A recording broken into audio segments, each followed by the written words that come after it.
કે ખેડૂતને સૌથી વધુ નુકસાન આના કારણે થવાનું છે. કપાસનું ઉત્પાદક ખેડૂત છે અને ગુજરાત દેશનું બીજા નંબરનું કપાસ ઉત્પાદક રાજ્ય છે.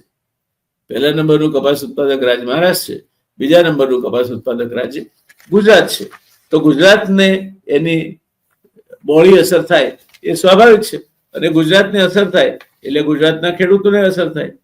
એટલે ગુજરાતના ખેડૂતોને અસર થાય, ગુજરાતના ખેડૂતોને મુશ્કેલી પડે, એ વાત સમજવા જાય. જો આજે 2024-25ની સિઝન ગઈ ને, અત્યારે આપણે 25-26ની સિઝનમાં છીએ.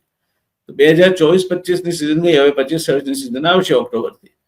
તેમાં મહારાષ્ટ્રમાં 90 લાખ ગાંસડીનું ઉત્પાદન થયું, ગુજરાતમાં 77 લાખ ગાંસડીનું ઉત્પાદન થયું, તેલંગાણામાં 49.50 લાખ ગાંસડીનું ઉત્પાદન થયું, કર્ણાટકમાં 24 લાખ ગાંસડી અને મધ્યપ્રદેશમાં 19 લાખ ગાંસડીનું ઉત્પાદન થયું.